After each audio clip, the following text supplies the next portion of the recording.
Hello everyone, welcome back to my channel ginger and garlic.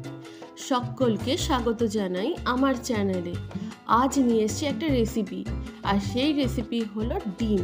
আর এই ডিম যে এত সুস্বাদু লাগে তা কখনো ভাবাই যেতে পারে না যদি এই রেসিপিটা না করা যায়। তো আমি আজকে শেয়ার করব ডিমের সর্ষে পোস্ত। সর্ষে পোস্ত বিভিন্ন রকমের পদের সাথে, সবজির সাথে, মাছের সাথে খাওয়া হয়। ডিমের সাথে কখনো খেয়েছেন কি? যদি না খেয়ে থাকেন তাহলে এই রেসিপিটা অবশ্যই ট্রাই করবেন। আমি এখানে নিয়ে নিলাম 2.5 চামচের মতো পোস্তদানা। কিপটেমি করলে চলবে না, একটু বেশি করে পোস্তদানা নিলেই বেশি ভালো। আর এখানে আমি নিচ্ছি সর্ষে। আমি এখানে 1.5 চামচের মতো আমি সর্ষে নিচ্ছি। কালো সর্ষে আমার কাছে ছিল, তো আমি কালো সর্ষেটাই নিয়েছি। যদি আপনাদের কাছে সাদা সর্ষে থাকে তাহলে অবশ্যই সাদা সর্ষে নেবেন। আমি এখানে দিয়ে দিলাম 5টার মতো কাঁচা লঙ্কা। আমি যেরকম ঝাল খাবো সেই বুঝে আমি ঝালটা নিয়েছি। এবার সামান্য জল দিয়ে আমি ভিজিয়ে রাখবো। ভেজানোর পরে আমি মিক্সিতে ব্লেন্ড করে নিয়েছি। দেখতেই পাচ্ছেন খুব স্মুথ একটা ব্লেন্ড হয়েছে, আর এটা ভেজানোর কারণেই হয়েছে। আমি এখানে ডিম নিয়ে নিয়েছি, প্রায় 6 থেকে 7টার মতো ডিম, আর এটাকে আমি এই রকম করে চিড়ে নিচ্ছি। দুপাশ দিয়ে আমি চিড়ে নিচ্ছি। এইভাবে আমি সব কটা ডিমে চিড় লাগিয়ে নিয়েছি। এখন এই ডিমের মধ্যে আমি নুন, হলুদের গুঁড়ো দিয়ে ভালো করে মাখিয়ে নেব। ডিমে একটু হলুদ না দিলে ভালো লাগে না, কারণ ডিমের মধ্যে একটা আষ্টে গন্ধ থাকে যেটা কিনা হলুদে কাটিয়ে দেয়। অনেকেই ডিমে একদমই হলুদ দেওয়া পছন্দ করেন না, যাতে এই সাদা ভাবটা থাকে, তো আমি একটু হলুদ দিই। এবার একটা কড়া চাপিয়ে দিয়েছি, তেলও গরম করতে দিয়ে দিয়েছি। আমি দিয়ে দিয়েছি সামান্য নুন, যেটা আমি সবসময় করি, আর দিয়ে দিলাম ডিমগুলো।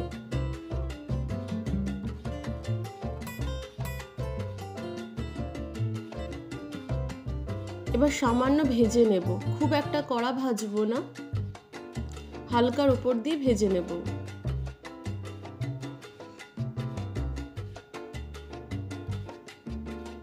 ডিমগুলো আমার ভাজা হয়ে গেছে, এবার তুলে নিচ্ছি।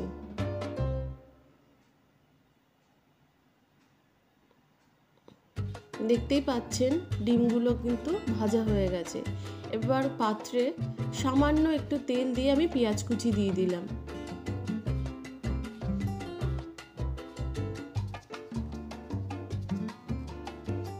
এখানে চাইলে কালো জিরাও দেওয়া যেতে পারে পেঁয়াজের বদলে, তো আমি পেঁয়াজটাই দিয়েছি, আর দিয়েছি 1টার মতো টমেটো।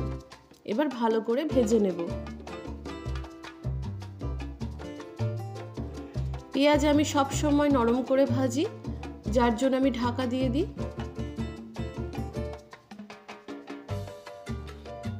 টমেটো গলে গেছে। এই মুহূর্তে আমি সর্ষে, পোস্ত, কাঁচা লঙ্কা বাটাটা দিয়ে দেব।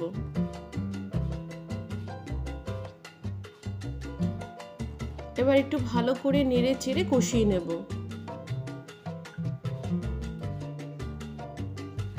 দিয়ে দিলাম সামান্য হলুদের গুঁড়ো আর নুন।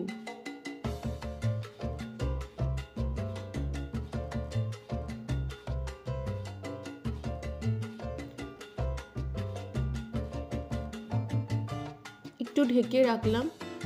আমি কিন্তু সব লো হিটে রান্না করছি, কারণ সর্ষে দেওয়ার পর থেকে এটা হাই হিটে রান্না করা যাবে না, নয়তো এটা তেতো হয়ে যেতে পারে। এখন আমি গরম জল দিয়ে দিলাম। আমি রান্নায় গরম জল ব্যবহার করি, তো এতে খাবারের টেস্ট খুব ভালো হয়, তো সেই জন্য আমি গরম জল দিয়ে দিলাম পরিমাণ মতো। একটু ঘন হবে ঝোলটা, তো সেই জন্যই আমি আমার পরিমাণ মতো জল দেওয়া। ঝোলটা যখন ফুটে উঠবে তখন আমি একে একে ডিমগুলো দিয়ে দিলাম।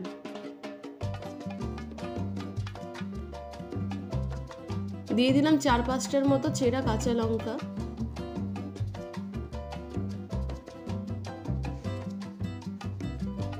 এবার ভালো করে ফুটতে দেব।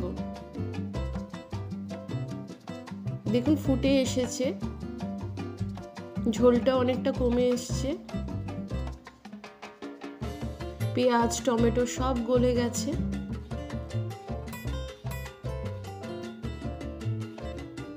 বন্ধুরা, আমার যদি এই রকম ভিডিও বা এই ভিডিও ভালো লেগে থাকে তাহলে অবশ্যই একটা লাইক, একটা কমেন্ট, একটা শেয়ার, একটা সাবস্ক্রাইব করে দেবেন।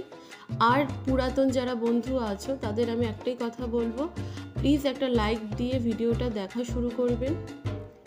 আপনার একটা লাইক আমাকে আরও এগিয়ে যেতে সাহায্য করবে। ডিমের ঝোলটা কিন্তু রেডি হয়ে গেছে, এখন নামিয়ে নেব।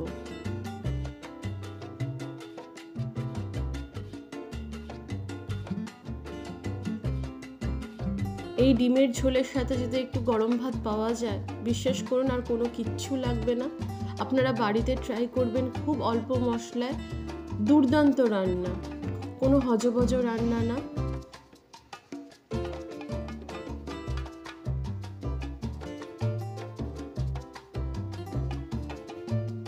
আজকে এই পর্যন্ত, ভালো থাকবেন, সুস্থ থাকবেন, টাটা।